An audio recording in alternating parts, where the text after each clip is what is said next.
I'm Anthony Geathers. And I'm Greg Weiss. And we are the hosts of Case for Bass.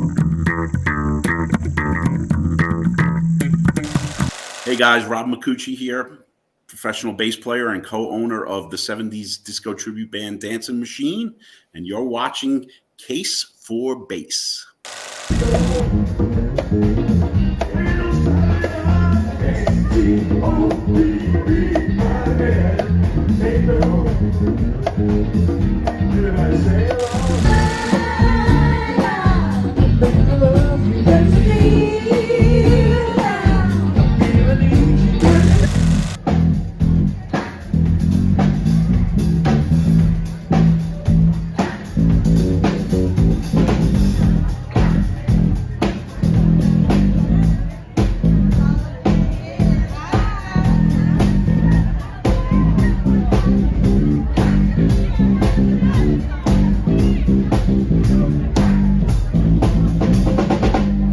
Hey everybody, welcome to yet another episode of Case for Bass. I'm your host, Anthony Geathers, and today I'm here with my co-host, Gregg Weiss.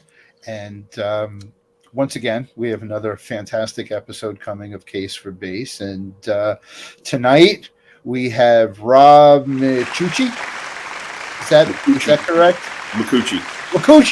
There you go. I read it off the screen and sometimes not like Stanley Tucci, but Micucci. No, there you Micucci. go. There you go. I hate to say it. There's so many ways of turning that around, Micucci. There is. I'm sure you must have heard them all. I'm going to say guilty. I think I've heard them all. You better hear that. Rob is a bass player in a very popular dance band here called Dancin Machine. Dancin Machine, no G. And they play all over the tri-state area, Long Island, and Rob really digs in, and he's became a member of our Facebook page, which is the Case for Bass podcast. And I'm going to turn it over to Anthony with our first question. All right, Rob. So I've been following you for a little while now because I've been dancing to the groove of your 70s funk disco stuff. So my first question to you is, did you choose the bass or did the bass choose you? And how did you find the instrument? Great question.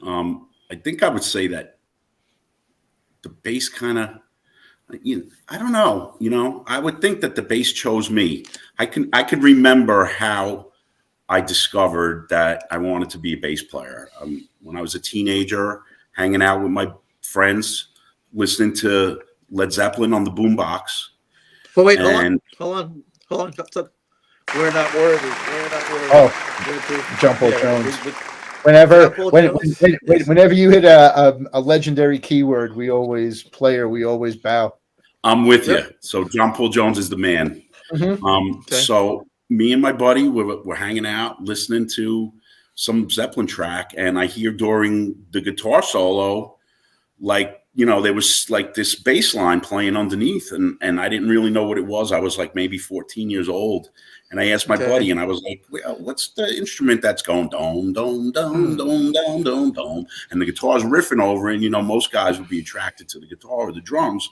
But I like that hypnotic, deep rhythm. And I think it was like during the guitar solo of Heartbreaker. And my buddy that type of thing. That was my song going into surgery. Right. That's a bass. Yeah. And then I heard some Jethro Tull tune that had some walking bass on it, and I was just completely fascinated by how you could play like that. And then, I was getting into music and listening to music, and I just went to my mom, and luckily I had some supportive parents, and I said, I'd like to give this a shot. And that was the first and really the only instrument I played is the bass. I mean, later on in life, recently I learned how to play a couple of block chords on the piano, but I've been playing bass guitar pretty much since I was 14 years old, and I'm 56 now. Lessons? Okay. Did you take any lessons? I did. I took a lot of lessons. I was a very poor player when I was younger. I had a bad ear.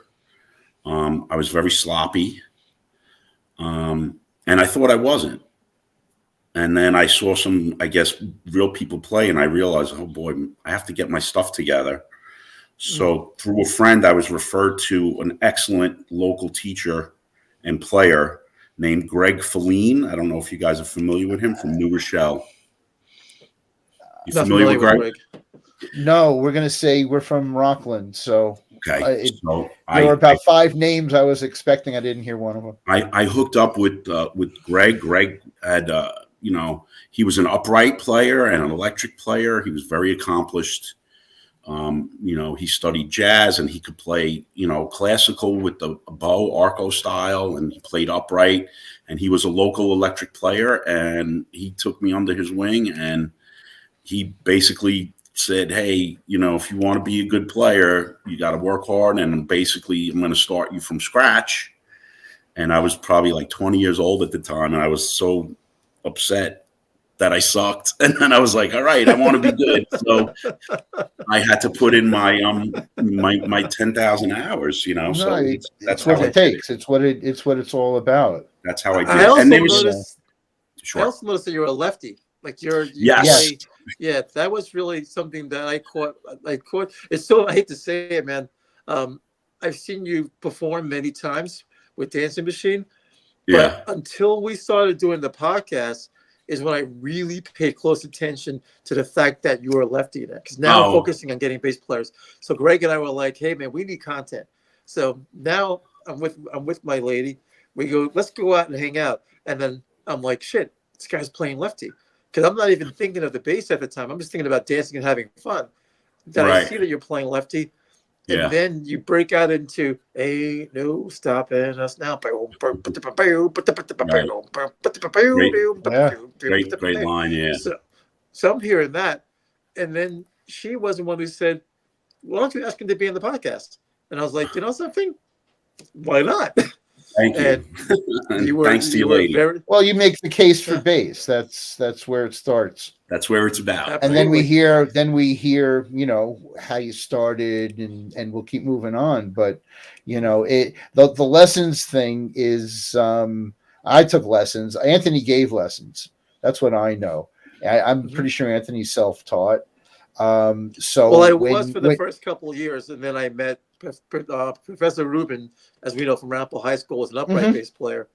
He gave me literally 5 lessons, and that was it. He was like, "Okay, you're on your own." Well, I can see why he was that kind of teacher. I would credit him for my interval training and developing my ear. Because I took that music theory class that he taught in high school, and the most important thing on a bass is knowing where your notes are going to go for the chord changes, and there's nothing like ear training. So. Yep. Absolutely. So I have studied with a couple of other guys as well. I don't want to gloss over them because some of them are local, very, very good players. When I was younger, I took some lessons from Kip Sophis, if you guys are familiar with him. Fantastic local player. And then also a jazz guitar player named Peter Prisco. Old school, straight ahead guy. And, the combination of studying with Gregg and Kip Sophis and the guitar player, Peter Prisco, who I believe has since passed away, COVID related, but he was a wonderful, straight ahead jazz bebop guitar player. And all I would do was go to his house, and we would just open up the real book, and we would just sit and play for like an hour, and we would just trade solos. And not that I'm, even intermediate level at that style, but that gave me so much ear training that with Dancing Machine, some of those songs are more horn related, harmonically deeper than just 2 or 3 note rock chords, which was they are. And I always had my head buried in charts, but since I studied some jazz harmony, you're feeling it. Years to just being able to memorize tunes really easy, and not to have to read anything on a gig anymore, unless I'm doing a sub gig or something like that, which is a different story. Okay, so let's talk about. To mention those guys. Okay, cool. The fact that you're a lefty player, what are the challenges with being a lefty player? Because I always think of Paul McCartney. I hate to say it, I've always envied lefty players. I'll tell you why. You look so cool on stage. You just look good. it looks so good. Like when you see, like I always would think of John Lennon and Paul McCartney on stage, just the way they'd face each other. Right. And I always thought that was great. That look was always cool, as opposed to the mirror look, uniform. the symmetry. I love that. I love it. I wish somebody told me that 35 years ago, because I really had a thing. I had a little chip on my shoulder about, well, I'm lefty and it's harder to get instruments and it's going to look weird, and I just never really saw it as a, it looks so cool. And just Hendrix alone, by flipping it upside down, right, made it look cooler, even though he wasn't a lefty. But the fact that he turned it upside down. So I would always. Well, he didn't play backwards. That's the latest thing. Isn't just lefty. It's lefty backwards. Yep. So, great question. I mean, it's so challenging to get a decent instrument without spending a ton of money 30 years ago when I was first starting out. Now there's some companies that are more lefty friendly. And if we get into some of my basses later, I could show you. We will. We will. So, it was a challenge. I mean, my second bass, somehow I convinced my parents to buy me this really nice candy apple red Fender Precision bass. It was like in the early 80s, which I've since had. Hold on a second. We're not worried. Don't worry. Fender Precision bass, man. Which now, guys. Now here comes the cursing me out, which unfortunately an old band member convinced me to paint it, and we brought it to an auto body place that put some kind of seal coating on it, and it totally wrecked the bass. Changed the sound. It sounded like horrible after that. It was such a great sounding bass. And then I was so frustrated with thick acrylic. It like sucked up all the tone. It was horrible, and it was hard. Like it was very hard to finish. I mean, so whose idea was it? Yeah, whose idea was it to paint? It wasn't mine. Go to a body shop and just say, something, guys, I want you to make my. I was the stupid one that listened. They've seen that before. It's not the first time a musician went into an auto body shop. So, I mean, my buddy recommended it. He was in a band. There was like a metal hair band, a local band, and he was like, "You need all the bass tone going." Candy apple red. Why don't you get it painted like Corvette yellow? And I was like, okay, what a mistake! Wow. So that destroyed the instrument, obviously.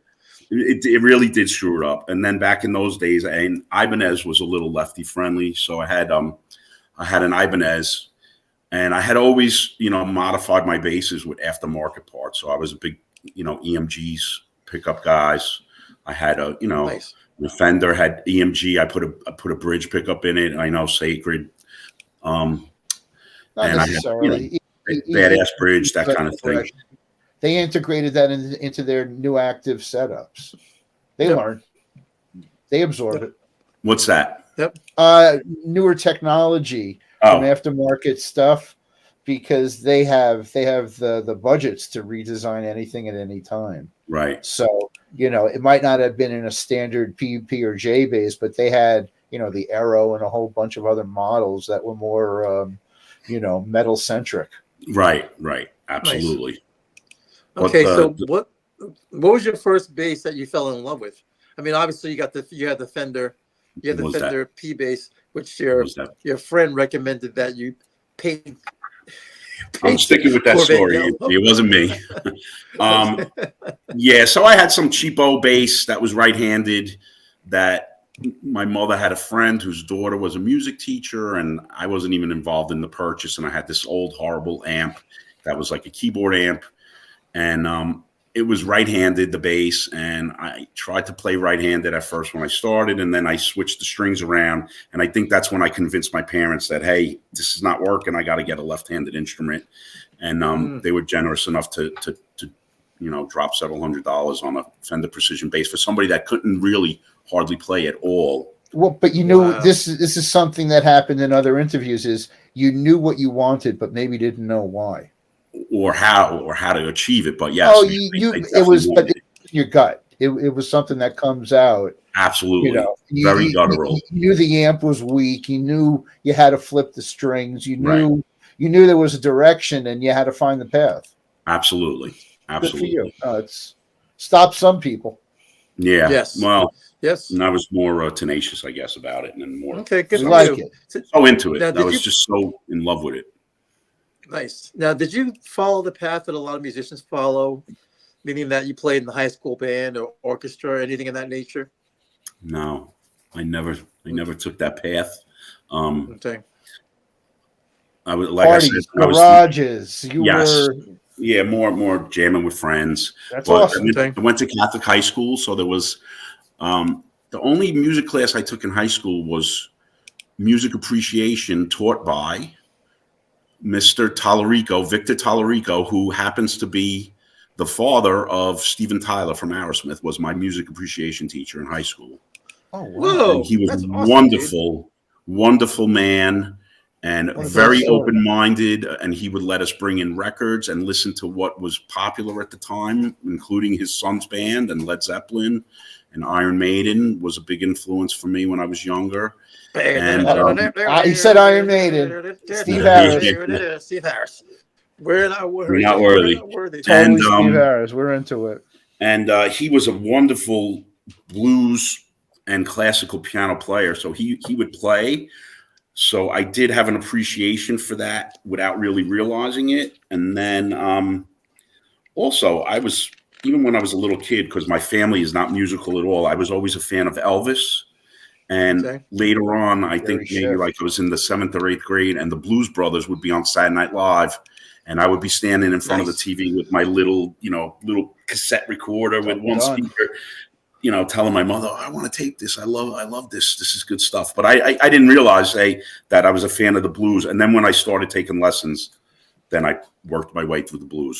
The blues and Okay. the bass go hand in hand. They go hand in hand. A question. So, Really, But you said that your family wasn't very musical. But what were your parents playing in the house at the time? Were they playing any? Was there any music that you were influenced by from coming from them? there was some ethnic music because my parents are both Italian immigrants. Okay. So there wasn't a lot of modern music. I mean, you would think there would be like more things like Frank Sinatra and stuff like that, but there was more like Sure. some Italian music, things of that nature, things in that. I Did guess you have remixes of? Did you have remixes of? pretty much, yeah, pretty much, and some stuff like that. I'm pretty sure there was some good crooners, maybe some Okay. Jerry Vale. But then from there, I just got the bug. If you guys remember that ABC, I'm just a bill. Oh, Yeah. I'm just a bill on top of Capitol Schoolhouse Hill. Rock. Schoolhouse Rock. When I was 6 years old, I begged my family to get me that for Christmas. That was Randy Newman and the top Yeah, studio yeah, it was some players great out in players LA. and I great mean, tunes on that. And you'd be really surprised, that sort who of the lit the heavies are. fire subconsciously for me that I got that record when I was like 6 years old. Yeah. Wow. Verb. And then, That's what's happening. Verb. right. And then Yep. later on, I started studying, and then I was learning how to play blues and Motown. So naturally, I started taking gigs in that style. Gregg, I was in the Hudson Crawlers for a short time. Mm-hmm. I was also in another band for a while called Mojo Freddie and the Blues Blasters, which played around a lot. And I loved playing blues. I got to solo. There was I a got to play scene. walking bass lines. There were 10 places to play in the area. Yeah, and you get to improvise. There was gigs all the time. I was People subbing were gigs coming out to see crazy. you, I was always gigging. It was a fun time. It really was. That was in my 20s. I really had a Mhm. lot of fun doing that. Good for And I you. met a lot of good people too, Oh, yeah. Okay. Let's fast forward to where you are with Dancing Machine. So here you're involved with doing this funk disco thing. Like, when did you and your partner Charlie decide we're going to put together this dance band, bring in a bunch of different musicians, go above and beyond just a classic rock band? Because most guys, in terms of, we're so used to seeing bass, guitar, drums, usually 3-4 a lot pieces. of trios, 3 or 4 Sometimes pieces a keyboard most. player, sometimes a sax sometimes player, a keyboard player. sometimes a second singer. If I counted, when I counted at your last show, you had approximately 11 players in the band, if not 11 10, pieces. Yep. 11 It's pieces 11. in the band. So, Mhm. so here you had 3 horns, keyboardist, percussionist, drummer, of course, the singers. I'm not going to go through the rest, but obviously, Guitar, yep. you know where I'm going with this. how did you decide, you and Charlie say, let's form a disco band? Because So obviously it works out well in that way. It worked out well in your favor. God bless my partner, Charlie Spataro. We've been playing as a bass and drum in bands, cover bands, wedding bands, for like since back in the days of the Hudson Crawlers, which has got to be at least 25 or 30 years. And he knew I was easy to get along with, and I had good gear, and I would show up on time and learn the material. So we ended up playing together a lot, and we became good friends.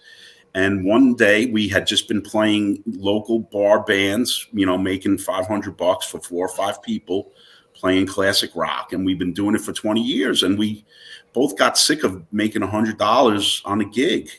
And he said to me, he called me up and he said, Rob, I just went to a wedding this weekend, and I noticed that the only time the dance floor was packed was when they played 70s disco. So he goes, why don't we put a band together and make it professional and make it as big as it needs to be, and do this and treat it like a business, but we'll play great music. We'll play it just like the record, and we'll hopefully get some great musicians to work with us. And, we won't worry about where we're going to play or how long it's going to take us to get off the ground. And it was all him. I got to give him credit for it. I just went along for the ride. And, it's been like 13 years now. Wow. And can I tell you something? Sure. Well, and I'm sorry to interrupt you, but no, I also no, noticed, and that's funny because I every once in a while I do speeches at Technical Career Institute, which is in New York City. And the one common thread and it's not just bands, it's everyone in general, the idea that staying persistent, consistent, just keep going until something kicks off. And my mentor would always say to me, even my clothing stuff, because look, Anthony, if I can get you to make $5, trust me, within a short period of time, you'll make $500. Then you'll make $500. Then you'll make $5,000. You keep on just keeping on. I mean, you guys built a nice little foundation there. What makes sense. I'm sorry. Go ahead. No. It's a good attitude to have, and I got to credit my partner for it. He's got the best work ethic. Nobody works harder than him. He never takes a shortcut. He does so much to keep the band up and running. And, we have a national agent, actually international, I believe. We've had gigs scheduled internationally that we had to unfortunately turn down due to COVID. But, like next month coming up, I have a gig in Maryland. I have a gig in Delaware. I have a gig in Pennsylvania. Wow. And I have the local gig. And, we were able to build it to a good band and a good business partnership and a great friendship. And it's, I'm very proud to, be part of it. I really am. As you should be. And I'll tell you why. I did a podcast during COVID, and we were talking about, we had about 75 people on the podcast, and we did it through Zoom. And I remember someone saying to me, or asking, what would you recommend a musician does, or a musician should do once COVID seems to break? And I said, you got to come out different than everybody else. I said, I can go to most places and find a classic rock band on a Saturday night. There's probably about 5 of them on one block. I go, if you can walk in and make it so that you're isolated from what everyone else is doing, you're going to definitely be booked for a long period of time. And the fact that Dancing Machine does the disco thing, the disco funk thing. How many bands are doing that right now? There's not many. I mean, there are people that try, but they're not doing it well. I mean, besides some, there are some good, there's some good bands around, and there's some good club bands that do part of that stuff, but maybe they also do 80s and 90s dance music or some modern dance music. I think our take is a little different that, we have 4 vocalists in the band. Actually, we have more than that, but we have 4 main lead vocalists, if you count Charlie and the other male vocalist and the 2 females. Yep. And, we're wearing costumes. We're playing stuff like as close to the record as possible. We have the real horn section, so it's not somebody playing it on a keyboard. And we have the light show, and, our singers are fantastic. So, it's just a good it's a good band and a good concept, and it worked, and it works because we didn't pull any, we didn't hold back. We said whatever it takes to do it and make it professional and sound like the record. We're not worrying about, hey, we're going to play at the local bar, because we can't play at the local bar. I can't do a gig down the street with an 11-piece band. I mean, just to pay the musicians in the band, I can't afford to do it, because bars don't usually pay a lot of money. I mean, bars don't pay anything compared to what they used to. I mean, I have a nice long-term gig with the wonderful people that own the Westgate, and that was a big room, and it was good timing and hard work, and a lot of sweat equity, a lot of doing gigs where me and Charlie, didn't get paid because we had to pay the band members, Sure. But I got to say, it's come back now to, where I'm doing well, and I'm financially with it and enjoying more than ever playing that style of music. Yeah. Let's talk about basses. That's awesome, dude. Let's talk about basses. Yep. The night that we're going to ask you, out of the top 3 basses, if they're available there, let's go from number 3 to number 1, because it sounds like you have more than 3. I have more than 3. I don't know if now the night that I saw you play, you had a beautiful red Music Man. The blue Music Man. That was blue one. Yes. Yeah. I'm the red Music Man guy. Looking back. Yep. But that was gorgeous. And then you had, if I'm correct, there was is it a J bass or a P bass? It's actually a Schecter J bass. Oh, okay. Ooh. Awesome. That's the second we heard of a Schecter on stage with players. So I think Doug Pinnock is a Schecter right now. And he's a lefty guy too. Yeah. Doug Pinnock. An amazing. Shout out to Doug. We love you, man. Love Doug, man. Doug, bro. Doug was awesome. And Doug was actually, Doug was a guest on the show already. Right. That's why I brought him up, because Anthony had mentioned that to me. So, I love Doug and his whole 12-string thing and his vocals. I mean, he's a great player. Yep. So I mentioned the Schecter because, they're a lefty-friendly company, and they make good instruments, man.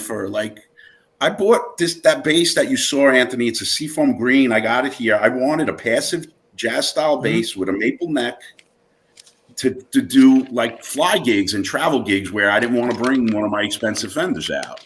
And that's why I bought it.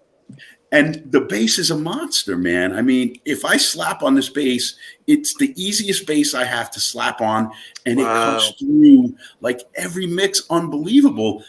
That night you saw me, I actually switched to the Music Man because for some reason I just wasn't vibing with the Schecter that night. Mm-hmm. But I mean, I've used it as my main bass, and I actually bought it to be a backup. And I don't consider it to be one of my top 3 either. So I don't even know if you want to waste time talking about it. No, but it sounded so good. No, we always do, because it's ironic that the bass you bought for the backup as an abuse bass becomes one of your favorites. Yeah, that's what happened. Literally, it's what happened to me with my Music Band. It overtook my G&L and my Fender, and it was inexpensive. If I'm going to play gigs outside in November, December, that's I'm going to get something I'm not going to feel bad about. Either working on it myself or if it gets abused or it twists in the wind or whatever, and then I didn't put it down for 4 months. Right. Cool. That's great, man. So show me what's behind you. You have a couple of beautiful instruments behind you. Let's see what's there. I have 8 of my instruments surrounding me right here. I know a lot. I know so many guys that have so much more stuff than me. I know you guys. I'm a big fan of Bobby Devlin. I know you guys have. He's part of the group, man. He's Bobby Devlin's in. He's pending. He's in the. He's also. Bobby, if you're watching, he's also a great player and a great singer. And I think he went to my high school, if I'm not mistaken. But he was a couple of years ahead of me. So shout out to Bobby Devlin, because I can't compete with you, Bob. But I have a couple of nice basses here. So. If I had to pick, can I pick 4? Yes. Pick 4. Pick 5. Okay, I'll pick 4. So I got this American Deluxe Fender jazz bass here. Ooh, gorgeous. I believe it's 2000. you have to model it like a Vanna White, where you just show it. Like it's just look at that. That thing is. Is that active? So it's active, but I put EMGs in it. More active. And it's an 18-volt circuit, strung through body. I've had a number of bridges on it, but I'm back to the actual stock bridge right now. But I've also had KSM and hip shot bridges on it. But I'm back to, because I sweat a lot when I play, so I go through these bridge components. They start to rust out on me, and I got to replace them a lot. But I found this cleaner that helps take the rust off, so I was able to recover the old original bridge and put it back on. Did you ever get intonation issues from the bridges? No, I set up my own instruments. I've heard that recently, so just and I got to tell you, once I set up a bass, and I use the same strings all the time on, depending on what instrument it is, I don't get a lot of intonation issues. Once I set it, the only thing I have to do to correct the intonation usually is make a neck adjustment every season. Okay. What strings are you using on that bass? This bass has Elixir nickels because I sweat a lot. And I could kill a set of strings with Dancin machine on a gig in half a night. I've killed Ernie Ball strings in half a night with Dancin machine. So you prefer the coated? So the coated elixirs, especially these coating, these strings sound good. And these are gig strings. They're still bright and they feel good. And they're a little more money, but they twice as much money, but they last 10 times as long for me. So you do a cardio session when you play. Like you literally doing cardio. You do a cardio session. Yeah, it's definitely with the the sequins and all that nonsense. It's a little bit of a work, especially since I'm not a young guy anymore. I would like to say that I do have I have the first serial number 1 EMG, whatever it is, BTC bass preamp designed for a left-handed bass player on this. They custom made this just for me. Wow. Which I don't know if they just have to wire it differently or the pots are different. I'm really not sure. But probably all backwards. That's pretty badass, dude. Yeah, but it was really cool, and they just did it as a favor for me on the arm. Like the old circuit, it's just not upside down. They replaced it, and I said, "Hey, can you make a lefty one?"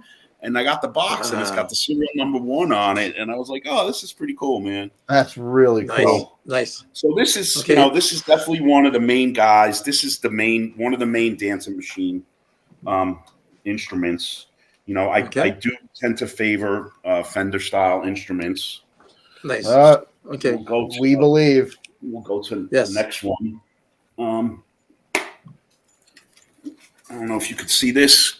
Oh yeah. Oh my God. It's like a bird's eye, or what is that? Yeah, that's beautiful. This is, believe it or not, I don't know if you could see it. This is a Federa New York City Empire jazz bass. Wow. So gorgeous, I did work. Gorgeous instrument. This isn't. I believe this is from 1994. I've owned this, so it's going to be coming up on 30 years. Wow. This is the longest I've owned. This is the longest bass that I've owned for the longest. That is absolutely beautiful. Wow.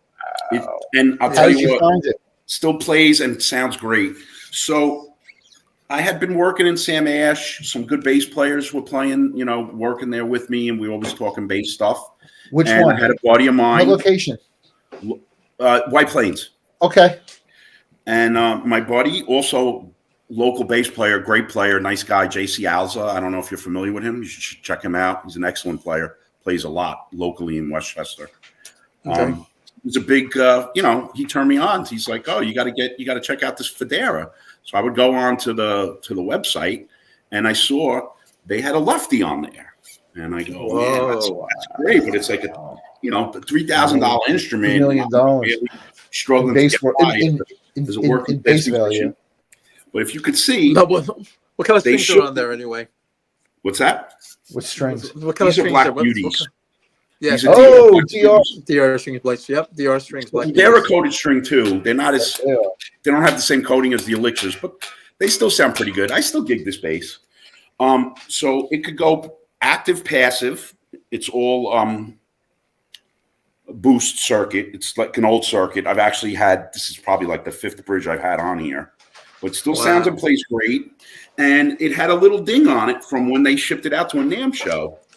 So Joe Lauricella down at Federa, I called him up, and I said, I'm interested in that bass I saw on your website. He goes, oh, yeah, you know what? We're selling it for half price.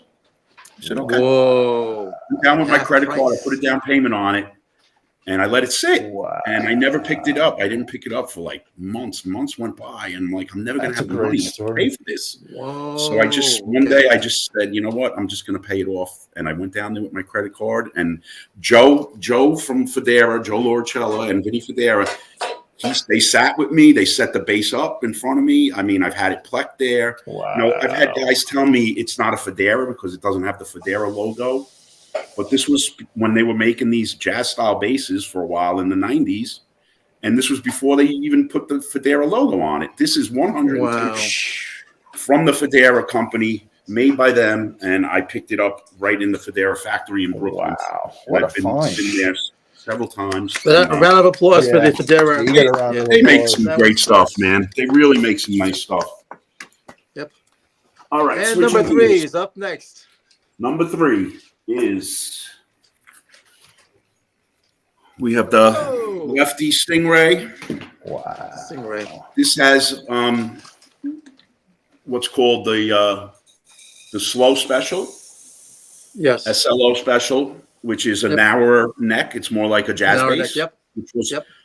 a feature in 2015 when I ordered this bass, and I had it made, you know, basically sight unseen. I picked the color. I picked the pearl mother of toilet seat pickguard, pearloid here, whatever you call that, and I had the bass made and shipped to me, and I loved it. I Wow. loved the way it played. It didn't really sound like a classic Stingray to me though, because it's got the new reband. Yes. Um, Yes. And I may switch back because I found a company that makes a 2-band version that's copying like the classic The classic circuit. 70s style. Right. But since then, I've installed, now I have this Aguilar pickup in here, Nice. and it has, Wow. you know, bass, mid, treble, like the Music Man. But this toggle switch, you could toggle between the high mid frequencies. I think it's Okay. 400 and 800, if I'm not mistaken. Oh, wow. Okay. And I'm assuming, is it active EQ as well? oh yeah, Yeah, all that's Music Man's heavily active. This is actually designed to run on an 18-volt preamp, but this bass only has a room for a 9. I don't know if I want to cut it up anymore. Shout out to my luthier, by the way, Paul Schwartz, Pika Moose Guitars. He builds and Okay. he's in Rhinebeck, New York now. He was in New York Oh, City. he's the one that. Okay. Yes, he's a guy in Rhinebeck. I'm familiar with him. You familiar with him? I Yeah, mean, this guy, he does he's really, really he good does player. great fretwork, which I'm going to show you on my number 1 bass that he did for me. And Okay. he does this custom thing to every Fender style guitar where he installs a shim in the neck pocket. And I have it one in my jazz bass, and I have one in the next bass that I'm going to show you. Makes so And much it difference. makes the bass play lower action on I got a the shim low on end the of the G&L. instrument. And it might even improve the intonation. I mean, he can tell you the mojo of it. But basically Wow. what he said is when Fender made these, there was a little bit of a design flaw, and they should have beefed up the neck pocket a little bit. So that's one of the mods he does. And he does great work, man. He's actually Well, got they 2 put that, elevators. that adjustable ball in the back of the neck on the neck plate. I love this thing. To create a shim. Oh, I thought you were talking about the truss rod adjuster. Oh no, Okay. no! I'm talking about G&Ls. It's absolutely beautiful. Thank you. Yes. And you know, I mean, a lot of the hits we play in Dancin Machine were, you know, Music Man done on a style. Stingray. A lot of the stuff was done on a Stingray, although he uses flats, I think, or half rounds, which I have another Stingray style bass. It's not a real Stingray. It's like a Frankenstein Warmoth that really? Paul at Pika Moose is working on right now.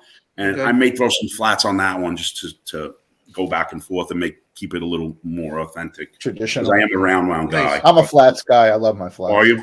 Oh my god! Once I hit him, I never went back. Yeah, I'm trying to learn how to years. get better with my pick, playing with a pick also. So I Nice. think flats and a pick is kind of a cool sound that I want to experiment with more. It is So actually. It's very, very I Carol definitely- K-ish. yeah. Oh, I love that. And I definitely need to get one of these guys with flats on it. But like I said, Paul has two of my basses right now. So one of them, when I get them back, is going to end up with flats, if not both of them, probably. Okay. Yeah, it's going to make it's just I just find that flats when you play in the band. Holy crap! What is that? Yeah. What is that? This is 1978 Fender P bass. Wow. Okay. Nice. I'm not sure how long I've had it, but this, it's definitely got some mojo. We're Maple Neck guys, so well, Yes. this is only the second instrument that I currently own that has a maple board. The other one is that other Schecter I was telling you about. But this bass sounds great. It's the only thing I think that's not original about it is before I got it, the pickup was replaced. We were trying to figure out what it was. It's likely a DiMarzio, like an old style DiMarzio before they had the adjustable pole pieces. Nice. And when you put rounds on this thing, and if you play it through like a tube amp, it's just got that grindy, everything. Yeah. Like that Billy Sheehan kind of just in your face kind of. Oh, wait. You said Billy Sheehan. You said Billy Sheehan. We're not Billy worthy. Sheehan, yes. We're not worthy. Billy, we love you. Billy Sheehan is awesome. Yeah, and it's just kind of got that tone. And actually, I don't gig with this very much with Dancin Machine. Okay. Plus, it has value to me. It's the oldest instrument I have. I had the gentleman Paul from Picamoose. It had to be refretted when I bought it. I got it at a great price, and it cost me almost as much as the bass to have it refretted, but it needed to be done. He does such wonderful fretwork. The bass plays great, and you're not going to be able to see it, but that shim that I was talking about, he shimmed it for me, and it flattens out everything. It just makes a world of difference. It just makes it easy to play in all registers, and it just sounds great. And it's just a killer bass, man. It's just a really, really great instrument. Wow. All right, so round of applause for all your lovely instruments. Thank you, guys. We like the forest. Yeah, we like the forest. They're looking really good. Look, it's like we get excited, like women will get excited over diamonds, and some guys get excited over cars. Strings get me off. You know what I mean? Strings get us off. But what are you doing for amps? How do you play with Dancin Machine? Is that like a direct through the PA, or do you got like a head cabinet setup that ends up going direct? Or yeah, exactly. I have a couple of different rigs that I use, but mostly, I can get away with a 410 and a head, and some support from the PA system. We always have. We have a sound company, A&J, that we've been using for 12 years. That does sound for most of our shows, unless there's like in a theater where there's sound already is contracted by the theater or something. And we always have a sound guy that's mixing us with a lot of subwoofers and support and monitor reinforcement and all that reinforcement and stuff. So and that explains why it sounds so good. Yeah, and all their guys are good, and they're musicians, and a bunch of them are bass players. So, like, after 13 years, I'll still be like, hey, man, did my bass sound good tonight? You like the sound of this? And they'll tell me exactly, I like this bass better than that one, and your tone was really coming through, or, maybe this bass isn't sitting in the mix that much, which, that feedback is very helpful because, you don't really know what it sounds like from.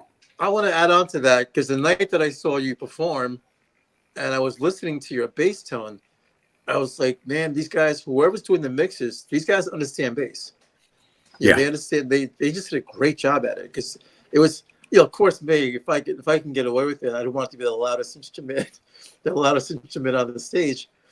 Me too. I am actually. You were nicely. Yeah. Oh yeah, but you were definitely a little bit ahead, but you also weren't overbearing.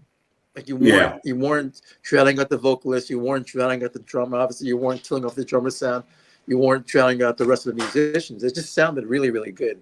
I mean, I Thanks. commend that. I definitely pass that on to my sound guys because they do a great job. And I think, in that room where you were, Anthony, if I'm not mistaken, I saw where you were at, and from looking at the videos, I think you got some of the live, rig too before the front of the house. Because I got a 410.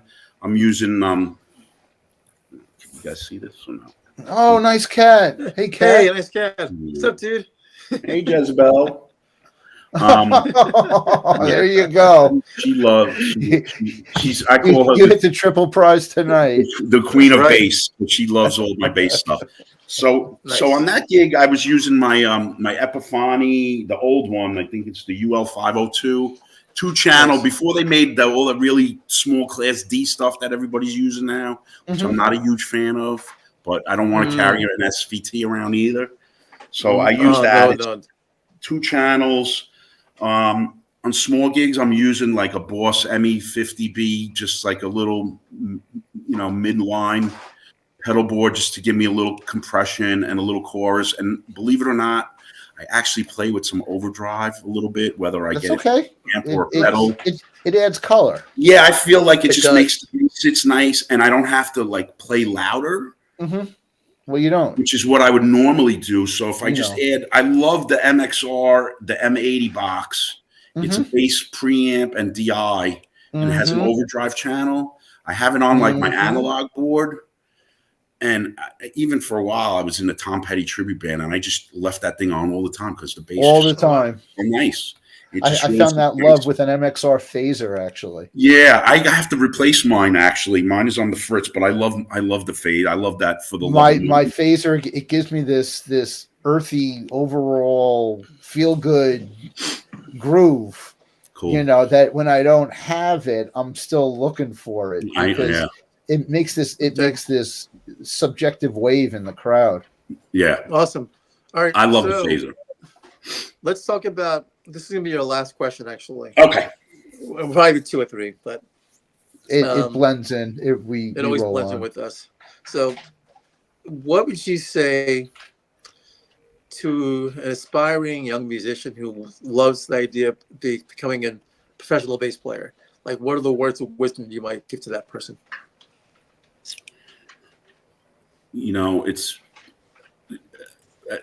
It's tough, like any other career, and the more you put into it, the more you're going to get out of it. But not only being a well-rounded musician that sounds good and knows how to play authentically in a lot of popular styles, and knowing what gigs are available in your area, and networking yourself.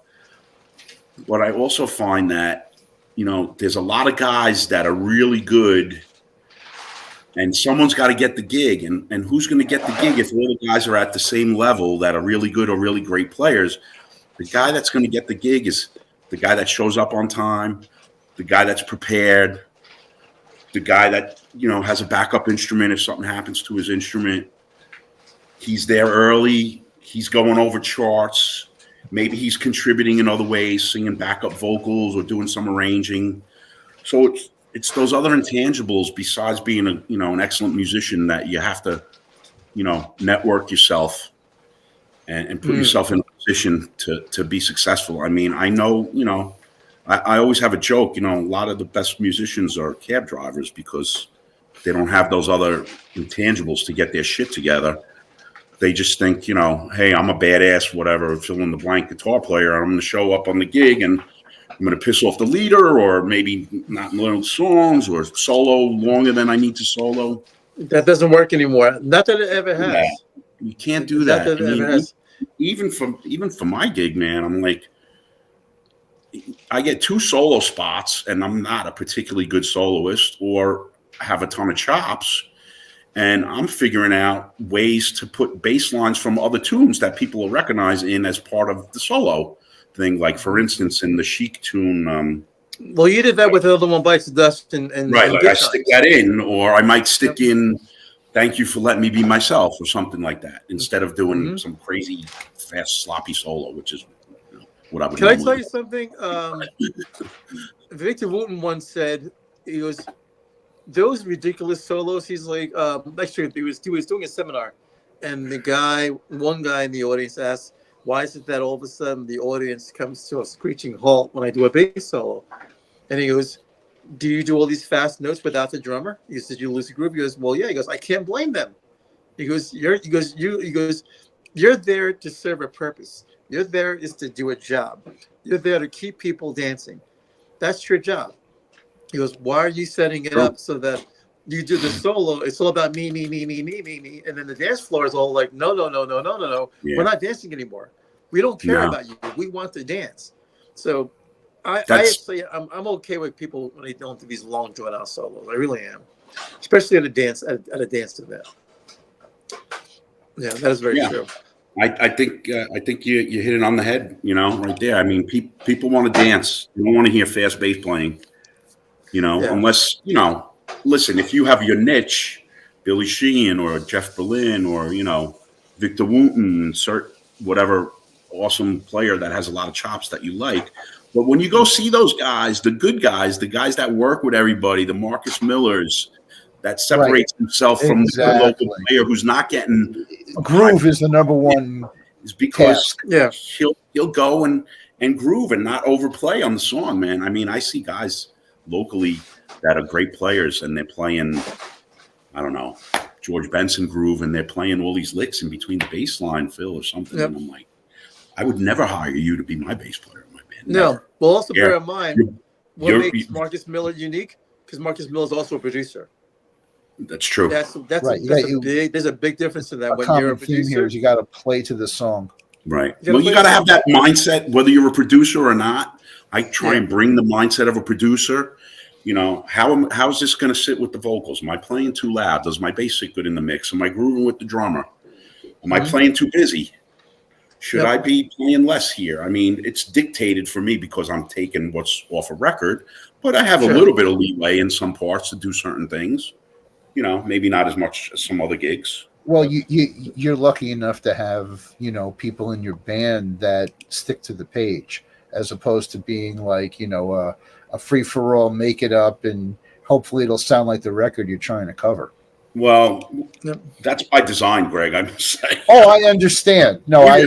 we I rehearsed I, an I awful come lot from a for many completely years. opposite perspective. Yeah. Well, That I've come from that I'm not going perspective. to talk about, but Right. if you don't have a drummer that's going to lay the beat of the song you're performing, you're not going to be able to perform the song you're performing. That's my No. pet peeve, and I've You know, walked out of. I've walked. we I've could do a walked whole out of. episode on pet peeves too. Yeah, I've walked out of Good. auditions or whatever, going. If I get the gig, I will never play with that band because the groove changes dramatically when you have a drummer. I'm a really like Charlie is the drummer from Dancin Machine, who also sings and plays guitar in other projects and kills on that as well. Mm-hmm. He's such a stickler for learning the feels and the parts of the songs, and that guy kicks His my ass every counting. time I play with him. I'm going to tell you, he really does, man. I've known Charlie, a long time, and the one thing that over impressed me about him over any other musician was his ability to measure count and perform and read and put it all together like he's not reading, and it was just one of the most impressive things I've ever seen in a drummer, let alone a musician, is to how he can dial in by the measure where he is and where you should be, and Yep. whether you are or you aren't. And It's just you have such a benefit into having somebody like that, as opposed to, I mean, well, we'll pick it up from here, and he's going, pick it up from measure 96, and Yep. you go, what? He goes, it's the first measure of the second chorus. Oh, okay. right. Yep. Nice. Nice. He's a musician. I mean, he's analyzed all the parts since he was a kid, starting with John Bonham. Wow. And he's a huge Bonham fan, and he's a hardworking guy. He's a smart guy. He's a great player, and he teaches me still to this day a lot about grooving and playing behind the beat and playing together as a unit. And I'll tell you something else about him. he could sing any vocal part in any song that we do, and he can tell you probably what the guitar rhythms and the horn parts are as well, whether singing them or just telling you if something's 100%. off. I mean, he 100%. Yeah, he knows the material inside and out, and he'll go in and you have a support player. He might be like, there's something missing there, and we'll go back and listen, and he's always spot on, man. So there's something missing. A guy like that, man, keeps me, But he forces you to stay on track. Nice. I got no choice, man. Well, but that's a good thing. That's absolutely a situation. Absolutely. You shouldn't have it any other way. Absolutely. Awesome. On that note, we are coming to an end to our interview. Everyone give a round of applause to Rob Micucci. Thank you so much for coming. I love this. You definitely earned the case for bass nod. Thank you. You're in it now.